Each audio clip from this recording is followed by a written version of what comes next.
a response that will answer a single hostile act with the overwhelming force of a natural disaster. The first ordnance impacts the reinforced entrance, blasting away the outer defenses. This is the spark, a single violent event designed to provoke a firestorm. A volley of cruise assets breaks the surface, launched from the submarine, joining the coordinated response. A muffled, deep concussion shakes the entire cliff as the second ordnance detonates deep inside. Good visibility, calm sea. Everything's under control, Captain. Multiple unidentified surface contacts detected. Approaching the convoy fast. Speed 50 knots. Battle stations. Those are kamikaze USVs. Seahawks, launch immediately. All stations, weapons free. The first line of defense is airborne. A Seahawk helicopter, the Hamdoy's Shepherd, turns into its Wolf. The helicopter's machine gun unleashes a stream of tracers, attempting to halt the robotic tide. Now the warship itself speaks. The Phalanx CIWS awakens, a volcano of last-ditch defense. The first hostile vessel is caught in the storm of steel, vaporizing in a flash of light and energy. Two more targets are neutralized in quick succession, but the swarm is relentless, designed to overwhelm. One vessel slips through the net. It was always a numbers game, and the odds just turned against them. A single vessel breaks through the defense wall, a calculated move designed for maximum disruption. The impact sends a shockwave across the water, a blatant message written in fire and twisted metal. All rescue teams, stand by. Priority 1 is assisting that vessel. The crew of the USS R. Lee Burke moves to assist, fighting the flames, but the strategic damage is already done. Miles away, in a hidden bunker, the architect of the event watches his work unfold, pleased with the chaos. Intelligence agencies work fast, following digital breadcrumbs back to their source on the coast. A plan is set in motion, a response that will answer a single hostile act with the overwhelming force of a natural disaster. Our target is the command and control center that gave the order. It is extremely well disguised. The hostile command center is not a building, but a fortress carved into a coastal cliff face. We need a solution that is not only effective, but also minimizes collateral impact. I want a surgical plan. General, we propose a synchronized strike. Cruise assets will neutralize the air defenses, then fighters will use penetrating ordnance to seal the entrance. With a single nod, the order is given. The gears of a massive military machine begin to turn. On the flight deck, pilot Hawk Miller prepares his FA-18. Deep inside the USS R. Lee Burke, coordinates are loaded into the Tomahawk land attack systems. Hawk seals his cockpit. In his reflection, you see the calm focus of a man trained for impossible moments. The roar of jet engines fills the night air, a symphony of imminent action. The FA-18 Super Hornet is launched from the carrier, a spear thrown into the heart of the night. Beneath the waves, a submarine of the Ohio class opens its launch tubes, a silent giant preparing to speak. From the bridge of the Burke, Captain Rostova gives the final command to launch the cruise assets. The first Tomahawk erupts from its silo, a streak of fire that quickly hugs the ocean's surface. A volley of cruise assets breaks the surface, launched from the submarine, joining the coordinated response. High above, Hawk's squadron flies in perfect formation, the tip of the spear in this complex operation. In the enemy command center, a moment of calm is shattered by alarms. They are no longer the hunters.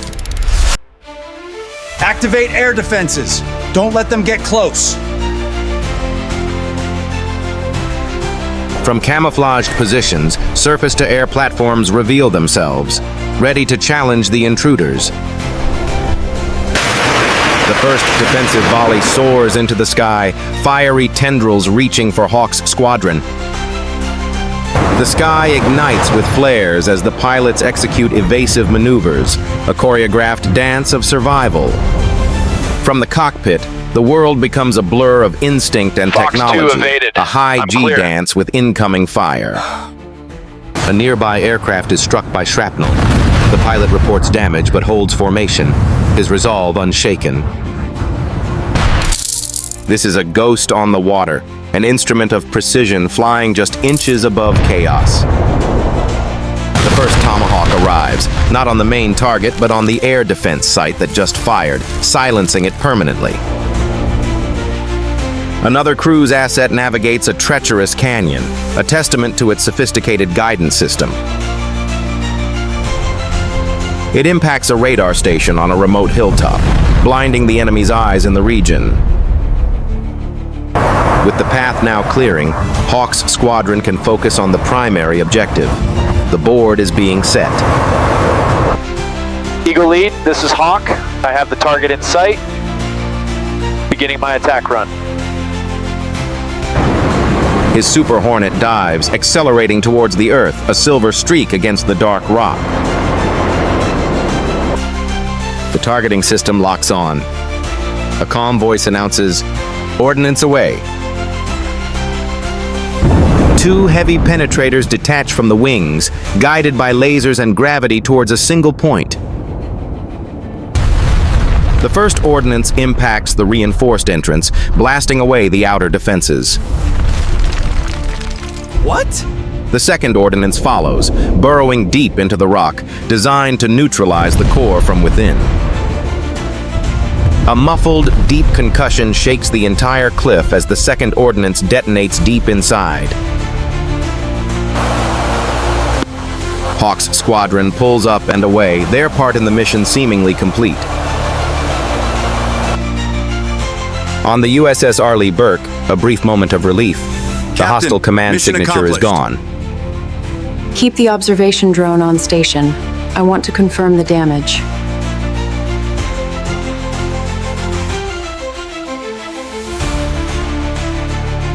A clear message has been sent. But the live feed shows a secondary tremor. The cliff face is unstable. The objective is complete, but the energy released into the cliff face has just begun its own separate chain reaction. My God! The entire structure is collapsing! A massive section of the cliff shears off, a landslide of unimaginable scale falling toward the sea. This was no longer a military operation. This was the birth of a man-made natural disaster. A wall of water, displaced by millions of tons of rock, becomes a weapon in its own right. The wave slams into the small port at the base of the cliff, sweeping away everything in its path. Miles away, even the massive USS Arleigh Burke is tossed by the far-reaching swell. In his cockpit, Hawk sees the live feed of the aftermath. The clean surgical strike has become a messy, chaotic event. The drone footage reveals total devastation. Where a port once stood, there is now only rubble and mud. A colossal cloud of dust from the landslide rises into the atmosphere, blotting out the stars. Back at CENTCOM, the atmosphere of success has evaporated, Report replaced collateral by damage. stunned silence. Immediately. General, the landslide completely wiped out the port area. The environmental consequences are incalculable. Sometimes, the most powerful effect of a modern tool isn't the one intended, but the one that was never calculated. On her bridge, Captain Rostova watches the horizon, now permanently altered by her orders. Underwater cameras would later show a pristine reef ecosystem, now buried under a thick layer of silt. A small fishing vessel, once safely anchored, now lies broken on the shore. Hawk sits in his cockpit long after landing, the weight of the unforeseen consequences settling upon him. Satellite imagery shows the sediment plumes spreading for miles out to sea, a scar on the face of the ocean. News channels begin reporting on a mysterious seismic event in the region, unable to grasp the full story. I understand the orders, but you need to see what's happening out here.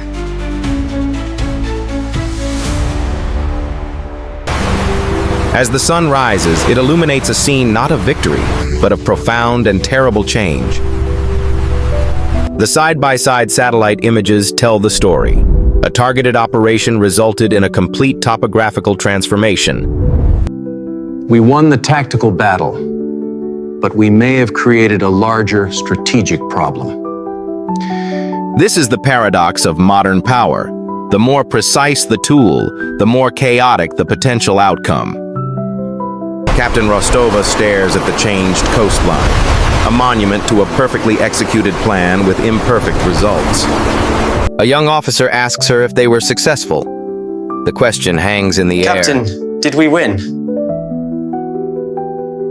Her silence is the officer. only answer she can give, an admission that success and failure are no longer simple terms. The initial provocation, the freighter with a hole in its side, now seems like a minor incident in comparison. So what's the lesson here? Next time, we have to factor in geology. General, you cannot calculate for chaos. Once you light the fuse, you don't control the fire.